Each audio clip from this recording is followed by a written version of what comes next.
जय श्री कृष्ण। राधे राधे। राधे सत्संग में सत्संग का रसपान करते सभी आत्मीयजनों, श्री वल्लभ की प्रेरणा से प्रेरित होकर राधे सत्संग में आज हम एक सुंदर प्रसंग देखेंगे, ठाकुर जी की भाभी। लेकिन इससे पूर्व अगर आपने राधे सत्संग चैनल को सब्सक्राइब न किया हो तो सब्सक्राइब कर लेना, जिससे आपको हर सत्संग की जानकारी मिल सके। प्रियजनों, एक लड़की थी जो कृष्ण जी की अनन्य भक्त थी। बचपन से ही वह कृष्ण भगवान का भजन किया करती थी, भक्ति करती थी और भक्ति करते करते बड़ी हो गई। भगवान की कृपा से उसका विवाह भी श्री धाम वृंदावन में किसी अच्छे घर में हो गया। विवाह होकर पहली बार वृंदावन गई, पर नई दुल्हन होने से कहीं भी जा न सकी और मायके चली गई।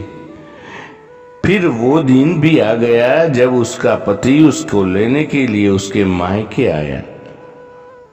अपने पति के साथ फिर वृंदावन पहुंच गई। पहुंचते पहुंचते शाम हो गई। पति वृंदावन में यमुना किनारे रुक कर कहने लगा, देखो शाम का समय है, यमुना जी में स्नान करके अभी आता हूं। तुम इसी पेड़ के नीचे बैठ जाओ और सामान की देखरेख रखना। मैं थोड़ी समय में वापस आ जाऊंगा, यही सामने ही हूं। कुछ लगे तो मुझे आवाज दे देना। इतना कहकर पति चला गया और वह लड़की बैठ गई। एक हाथ लंबा घूंघट निकाल रखा है, क्योंकि ये तो गांव है ना, ससुराल है। वहीं बैठ गई। मन ही मन विचार करने लगी कि देखो ठाकुर जी की कितनी कृपा है, उन्हें मैंने बचपन से बजा और उनकी कृपा से मेरा विवाह भी श्री धाम वृंदावन में हो गया।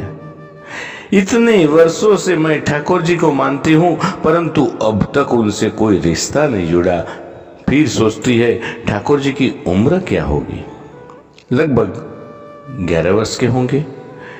मेरे पति 20 वर्ष के हैं, तो उनसे थोड़े से छोटे हैं, इसलिए मेरे पति के छोटे भाई की तरह हुए और मेरे देवर की तरह हुए। तो आज से मैं ठाकुर जी मेरे देवर हुए।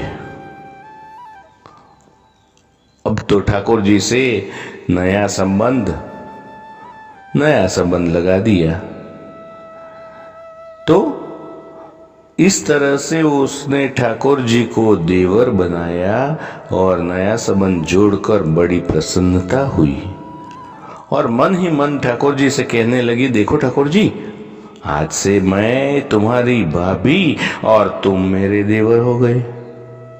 इतना सोच रही थी, तभी एक 10-15 वर्ष का बालक आया और उस लड़की से बोला, भाभी भाभी। लड़की अचानक अपने भाव से बाहर आई और सोचने लगी, वृंदावन में तो मैं नई हूं, भाभी कहकर कौन बुला रहा है। नई थी इसलिए तो घूंघट उठकर नहीं देखा कि गांव में किसी बड़े बूढ़े ने देख लिया तो बड़ी बदनामी होगी। अब यह बालक बार बार कहता, पर वह उत्तर नहीं देती। बालक पास आया और बोला, भाभी नेक अपना चेहरा तो दिखाए दे। अब वह सोचने लगी, अरे बालक तो बड़ी जिद कर बैठा है, इसलिए कस के घूंघट पकड़कर बैठ गई कि कहीं घूंघट उठकर देख न ले। लेकिन उस बालक ने जबरदस्ती से घूंघट उठाकर चेहरा देखा और भाग गया। थोड़ी देर में उसका पति आया। सारी बात उसने अपने पति से कही। पति ने कहा, तुमने मुझे आवाज क्यों नहीं दी। लड़की बोली कि वह तो इतने में ही भाग गया था, आवाज देने का समय ही नहीं मिला। तो पति बोला, चिंता मत करो, वृंदावन बहुत बड़ा थोड़ा ही है, कभी न कभी किसी न किसी गली में खेलता खेलता वो मिल गया तो उसकी हड्डी पसली एक कर दूंगा। फिर कभी ऐसा नहीं कर सकेगा। तुम्हें जहां भी देखे ना, वहां मुझे जरूर बताना। फिर दोनों घर गए। कुछ दिन की बात उसकी सास ने अपने बेटे से कहा, बेटा देख तेरा विवाह हो गया, बहू मायके से भी आ गई, पर तुम दोनों अभी तक बांके बिहारी जी के दर्शन करने के लिए नहीं गए। कल जाकर बहू को दर्शन करवा कर लाना। अब अगले दिन दोनों पति पत्नी ठाकुर जी के दर्शन के लिए मंदिर जाते हैं। मंदिर में बहुत भीड़ थी। लड़का कहने लगा, देखो तुम स्त्रियों के साथ आगे जाकर दर्शन करो, मैं भी आता हूं। अब वह आगे गई पर घूंघट नहीं उठाती। उसे डर लगता कि कोई बड़ा बूढ़ा देख लेगा और कहेगा कि नई बहू घूंघट के बिना घूम रही है। बहुत देर हो गई। पीछे से पति आकर बोला, अरे बावरी, बिहारी जी सामने है, घूंघट काहे को नाय खोले?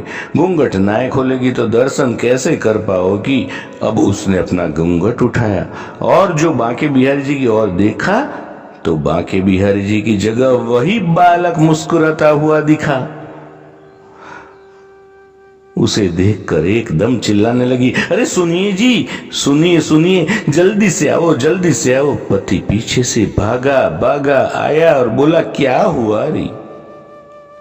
लड़की बोली, उस दिन जो मुझे भाभी भाभी कहकर भागा था ना, वो बालक मिल गया।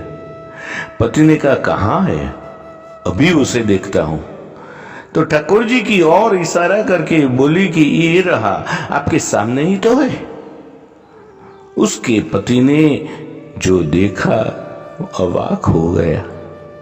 वो मंदिर में ही अपनी पत्नी के चरणों में गिर पड़ा, बोला, तुम धन्य हो, धन्य हो। वास्तव में तुम्हारे हृदय में साक्षात भाव ठाकुर जी के प्रति है। मैं इतने बरसों से वृंदावन में हूं, मुझे आज तक उन्हें दर्शन नहीं हुए, और तेरा भाव इतना उच्च है कि बिहारी जी के तुझे दर्शन हो गए। प्रियजनों, इसके साथ ही आज के सत्संग को श्री वल्लभ के चरणों में समर्पित करके अत्रे विराम दे। फिर मिलेंगे राधे सत्संग में नए सत्संग के साथ। श्री बांके बिहारी लाल की जय। जय श्री कृष्ण। राधे राधे।